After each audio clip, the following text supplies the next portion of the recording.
Hi, my name is Paul Mott and I'm with CoyoteVest. Today I'm going to show you how to assemble the Coyote Zapper and give a brief demonstration of how it works. So here we have one of our Coyote Vests, the medium size, and here we have the components that come in the Coyote Zapper. So I'm going to start by showing you how to assemble the collar here. So you'll notice that the collar has this rubber pad, which I can remove because it has velcro. And then there's two wires in here that are connected to these metal posts with very small nuts. There's no washers, no rubber washers, no metal washers, just the nuts and the wires. And these wires are carried into this velcro collar, and one goes to this snap and one goes to this snap. So we always want to make sure that this pad is on here because that will insulate your dog's neck from these metal posts. We don't want to electrocute your dog, we want to electrocute the coyote. You'll notice that these nuts came with your kit, and this would be the ones you would use if you were trying to make contact with your dog. We're not going to use those. You can just throw those away. All you want to do is put this pad on here. Now when it comes time to adjust this collar, we may have to make a little bit of modifications depending on where the module actually ends up. But for right now, you can see that the module is at the end and the wires are connected. So we can go ahead, put that back on there. And the first thing we're going to do now is make sure that everything is charged up. So your kit comes with a USB wall charger, and you'll want to charge up the remote control, and you're also going to want to charge up the module. And in order to do that, what you have to do is actually remove the collar here from this little clip, which is kind of a tricky thing to do, but it comes out of there. And underneath this little rubber flap here is two holes. So the one hole on the right is the one that you'll use to plug in and do the charging. So you want to charge that up overnight.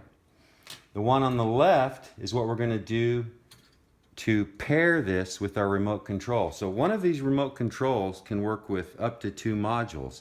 And you'll notice there's a button there. It says 1, 2. So I'm toggling back and forth between 1 and 2. So let's suppose I want to pair this on number 1. So I'm going to start off by putting that on number 1. Then I'm going to go over here and I'm going to remove this little flap. And I'm going to hold this button down with a paper clip. Okay. Got to get it in there good. Okay, you hear that beep? Now I pick up the remote and hit the go button, and they're now paired. Okay, so now these two are together, and I can test that by saying, let's go to the this mode here where it makes a beep. Sure enough, those two are paired. Now if I had a second module, I could repeat this procedure just on channel 2. I would change it over here to channel 2, and I would pair it with my second module the same way. And then when I wanted to activate it, it would depend on if I was on 1 or 2. So here I'm on 2, it's not doing anything, but when I go back to 1, it's paired with this module.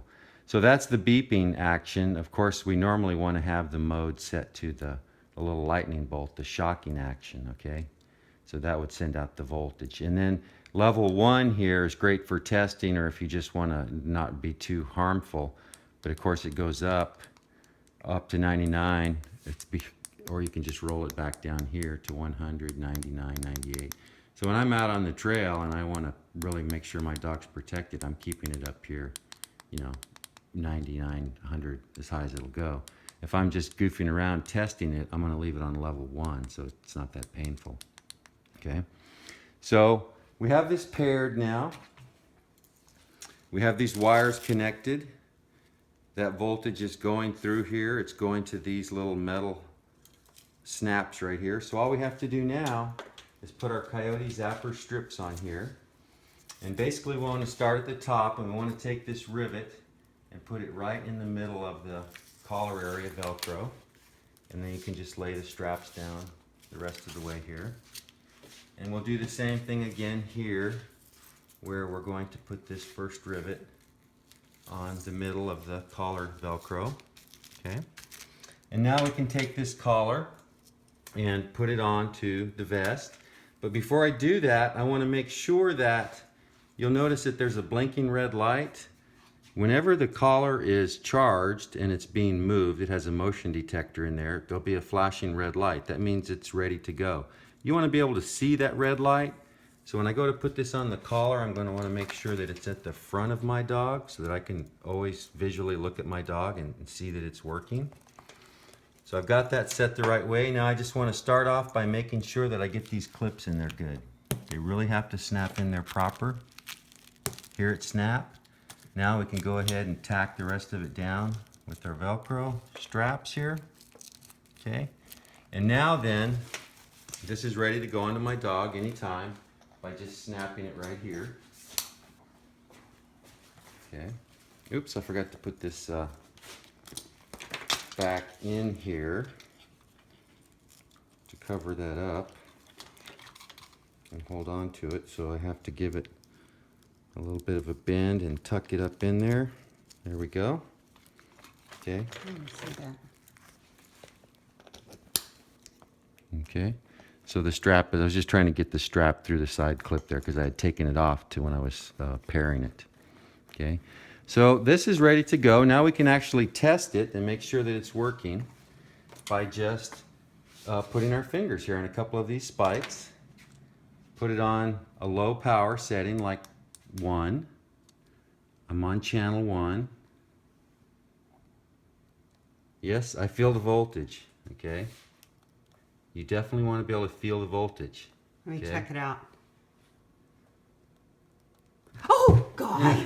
Oh, shit. That's just level 1. Okay. It's just a little tingle. It's not that bad. Okay. No, it kind of got me. It's just a tingle. Okay. Level 99 would probably hurt a lot, so don't do that. But that's just letting you know that everything is working. So we're all set here. The last thing we have to do is adjust it for our dog's neck. So this is going to accommodate a pretty large dog. And of course the goal is we want to have this module hanging down at the lowest point in the bottom.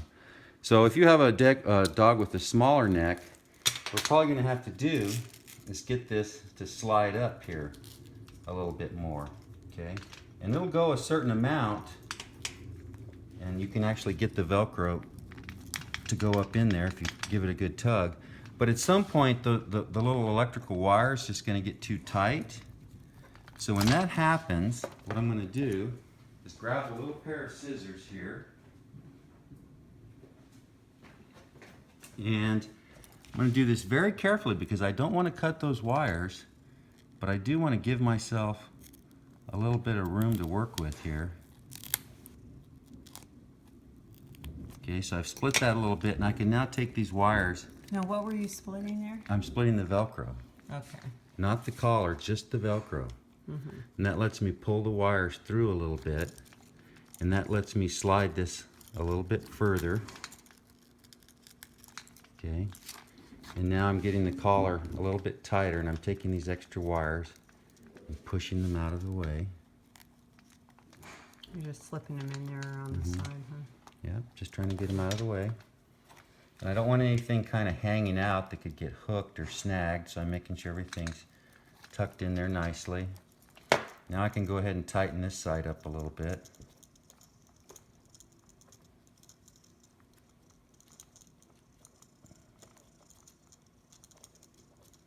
Okay. And go ahead and put that back together. And actually I could tighten that up a little bit more on this side because I want it to be centered.